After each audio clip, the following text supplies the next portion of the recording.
everyone. So we have a button maker from Aiment. They are on Amazon and they reached out to me and asked if I wanted to do a review of their button maker, and I said yes. This thing comes with absolutely everything you need, and it comes in 3 different sizes. So let me show you. We have a pack with everything you need. It has the acetate, the metal pins, the plastic backing in all 3 sizes. Look at these. These are huge. These are the largest ones that it makes. And then it has the small ones right here, which I think this is what I'd use the most. The 1-inch ones, I think, would be like my go-to size. Let me put those all down. And then it comes with all the sizes. So the size tells you right here in, so this is a 44 mm. This is the middle one. This is the one I'm going to use for today's demonstration. Right here it has 75, which is the largest. Then it has 25 mm, which is the smallest. And the amazing part is it comes with the cutters you need. The small, the medium, and the large.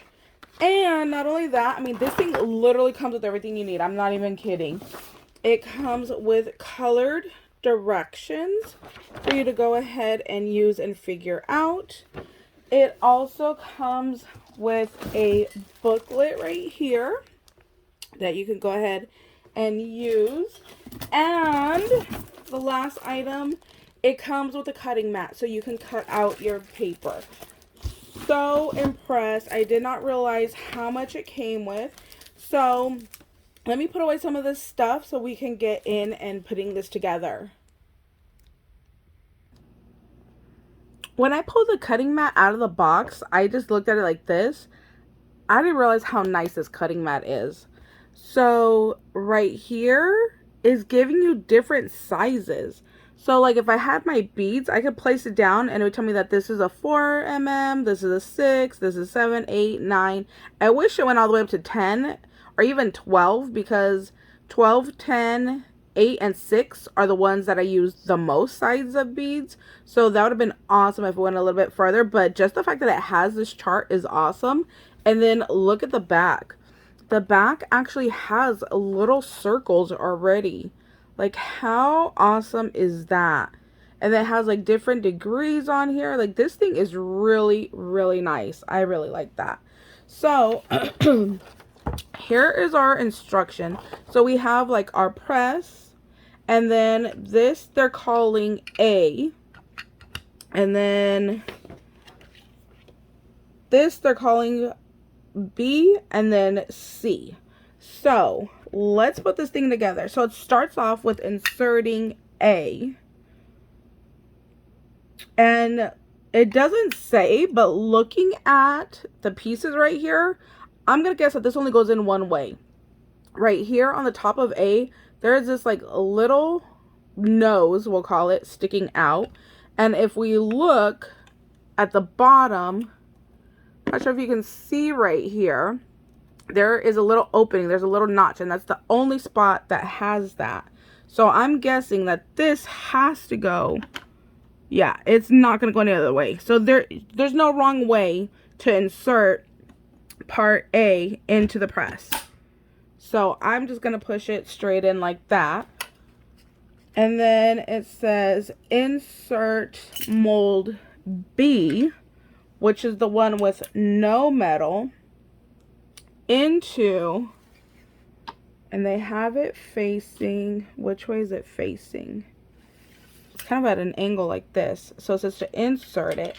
Okay, but you have to take the pins out. So right here, there are little pins. So you got to take the pin out. Okay. So insert B. Okay. And B gets stuck on A. So we need to fix that. How do we fix that? Oh, okay. So it just easily just flops over. You see that? So just push it. And then you want to insert one of your pins so that way this doesn't just slide all the way out. So we're going to insert a pin here like that. So now it's stuck. It can't go all the way through because we have a pin.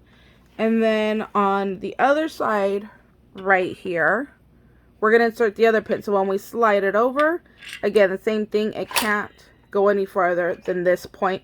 That way you know you're lining it up perfectly because you have your pin being your stopper. So it's kind of like proof that you can't make a mistake. It's gonna line. Oh, the other thing I forgot to tell you was the nice thing is it gives you an example, a finished example in each box that has your ABC plates or molds as they called it. So this was in with these right here. So I just had to take that out. And then I took out 4 because I'm kind of thinking that there's going to be a user error, meaning me making a mistake. So what I pulled was, I'm not using the paper that they sent. They sent that little booklet. I'm not going to use that. I wanted to use my Olaf paper. And then the other thing I did, I already glued it and it's dry, was I glued some fabric to just, this is just like a notebook piece of paper, nothing fancy. And I glued this down with my Mod Podge to see if it works. I'm wondering if I should have tried to cut it just straight material and not have glued it. So we're going to try and see what happens. I honestly don't know how thick your paper can be or fabric can be to go ahead and make a button. So, okay, we've set it up. We've inserted everything. Okay, so now on to how to cut the paper. So this just slides on out. Oh, there is a nice foam down here to protect yourself from the blade. So there's a blade. I am accident prone, so we're going to keep that on until we're ready. And then it says loosen the screw to slide it. I'm wondering if it's not going to slide. I think I do need to take that off. Okay. Unscrew the screw to slide it. And then push it up against the plastic and then screw to keep it in place. Okay, so then it's all the way up against the edge and we're going to push, not push, screw this back down. Okay, it doesn't twist anymore. And then you're going to see your image. So let's try the fabric first. So we're going to be able to see our image. Okay, and look, we'll cut a whole candy cane. So I'm not sure if you guys can see, here's the outer rim. So it will literally cover a whole candy cane. But when we press it, I'm sure we lose a little bit. So look through, see your image, okay. Place this on top. Oh, I'm not on my cutting mat. I'm going to cut my table. Let's fix that. Here's the cutting mat that they sent. So we're going to put the cutting mat, put my paper. Let's realign this. Is this right? I think I might have screwed that. So if you see right here, the blade is actually on top of the plastic. So I pushed that too far over. So now I need to go ahead and just adjust that and slide that back out. There we go. So let's try this again. There we go. Now we're up against, probably really hard to see, but my blade is now on the side of my little plastic because I had pushed it too far over. So now I just need to screw that back into place. Okay, that seems like it'll still spin. Let's line this back up over my candy cane. So there's kind of like, can you see that there's like a lip to this? So I'm wondering if this inside is what's going to actually be pressed. And this outside is just like a tuck part. So I'm going to try to line this up the best I can to get my candy cane on that inside line. So we're going to put that on there, press this back on, and then it just says to spin it.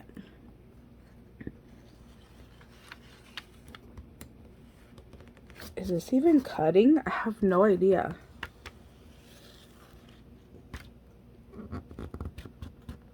I have no idea if this is even cutting. I'm going to go around. Oh, it did, because I can see the thing. I shifted the paper and I saw it. Oh my God, that cut in one pass. I wasn't sure if it did, and it totally did. Okay. And actually, it looks like I was pressing too hard. I thought I had to press hard to get it to cut, but I can actually see that I cut pretty good into my mat. So you don't need to press hard. Okay, let me cover this back up, because like I said, I will end up cutting myself. So let's cover that for now and put this aside, because we're not done using it, so I don't want to unadjust it. So we're gonna put that off to the side. Wow, that cut really good. I'm super impressed with that. Okay, that shows that that blade is very sharp, so be careful with that, because that cut in one pass, and I didn't even think I had done it, but clearly I was pushing too hard. That's why I was getting a little bit of resistance. Okay, so now we need to go back to put the metal in part B. Part B is this one. So put the metal pin cover in part B. Oh, okay, and it falls right down. Put your image on top of the metal. Oh, wow, look, that fits perfect. Oh my gosh, I'm so excited. And then place a plastic film. Okay, so here's my little acetate. Really hard to see, but they are stuck together. So I just kind of did this to make sure I only had one sheet, because I'm afraid if you have too many stuck together that it's going to make it too thick and then it's not going to work. So make sure you have one. So we're going to put that right on top there. Push mold B below mold A. Mold A is the one on the top. This is mold B. Now I got to turn it so I could go ahead and pull the lever. So make sure it's below A, and then yeah, press down to make the metal go into part A. Okay. Okay, sorry about that. My video cut out because apparently I ran out of memory on my phone. So, if you see, Olaf will fit perfectly since we had pre-cut it. So, I'm super excited. Let's do Olaf next. So, we're going to get our cutter again. We are going to line up Olaf here. Take off. Oh, you can't see. Okay. Line up Olaf. Take off the little protection. Put that cap on. And I'm going to be just gentle this time. Instead of trying to force it, I'm just going to slightly cut and let's see what happens. Okay, nope. The slightly cutting did not work. So I do need to give it a little bit of pressure. Now, which way am I supposed to cut with this? Let's see. Maybe I need to do it with my right hand. Let's see.